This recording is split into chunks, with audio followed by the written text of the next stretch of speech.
Donc ouais, un groupe qui est de Los Angeles, qui s'est formé en 2002 et qui, ils sont un petit peu estampillés punk hardcore. Moi je dirais que c'est plus du rock qui vire vers le hardcore et vers le punk, parce que ils ont vraiment une touche, je trouve, rock, et pas du tout punk ou comme on peut penser à NoFX ou des trucs comme ça, un peu à la sauce californienne. C'est pas du tout cette ambiance-là.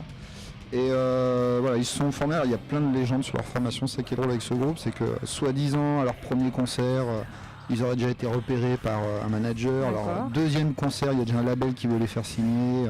Et après 20 concerts, ils sont déjà en train d'enregistrer. Après c'est Wikipédia qui dit ça, et comme on sait bien, Wikipédia dit toujours la vérité. Oui. Mais n'empêche que c'est un groupe qui a assez vite explosé sur son premier album qui est sorti en 2003 et qui s'appelait The Bronx, comme tous les autres. Oui, tout à fait.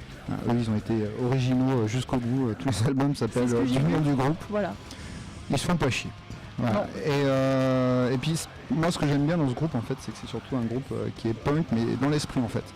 Là, c'est les 25 ans de 1977 et de la création officielle du punk. Donc on rabatte les oreilles avec les Sex Pistols et toute la scène anglaise. Et eux, ils sont punk, mais en fait dans l'attitude. Et c'est ça qui est vraiment excellent avec eux. Ah, ils sont aussi mariachi, voilà. On va revenir là-dessus. Mais je trouve que même ça, c'est punk de leur part, parce que c'est un truc qui est un peu fantasque, qui est un peu à l'ouest, et finalement ça marche, mais ça aurait pas dû marcher, quoi, parce que c'est vraiment un truc très bizarre. Ouais.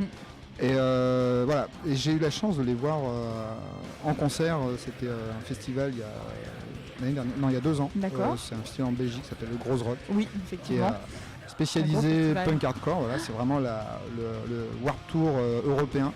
Voilà, c'était la grosse claque. Pour moi, Satanas, ça avait été le concert, mais punk dans tout ce que ça peut vouloir dire. Ouais. Il y avait du danger dans ce concert.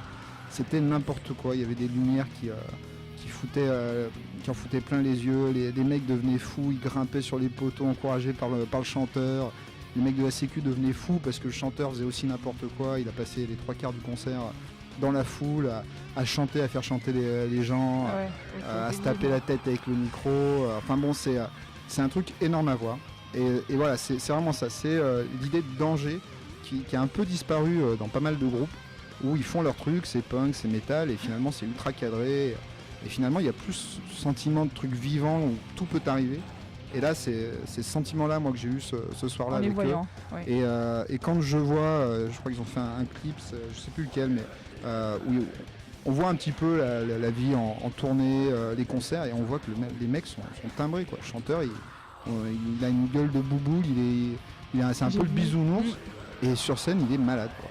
Il fait n'importe quoi, ils ont l'air complètement déjantés, et sur scène, ça donne un truc énorme.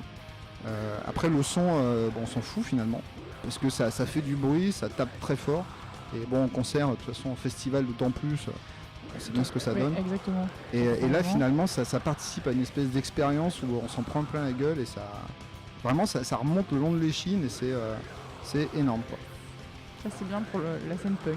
Ouais, et je pense qu'au Hellfest ça va être pas mal, parce que au Hellfest on s'en prend un peu plein la tête pendant 3 jours de trucs vraiment gros, quoi, avec du son énorme et je pense qu'après tu discernes plus quoi. Ouais.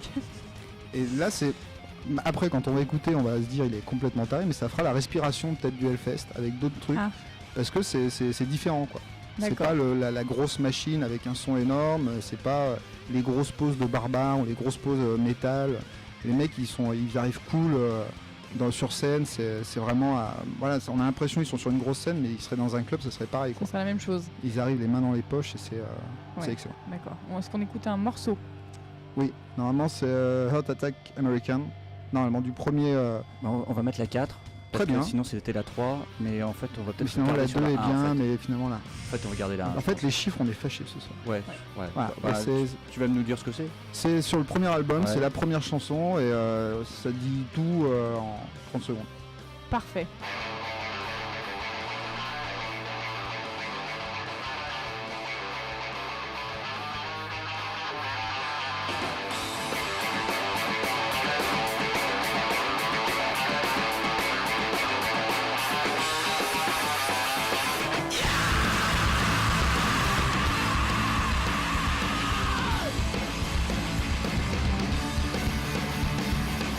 I'm not telling you that I'm in love.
C'était issu du premier album, c'est ça? Oui, une chanson douce.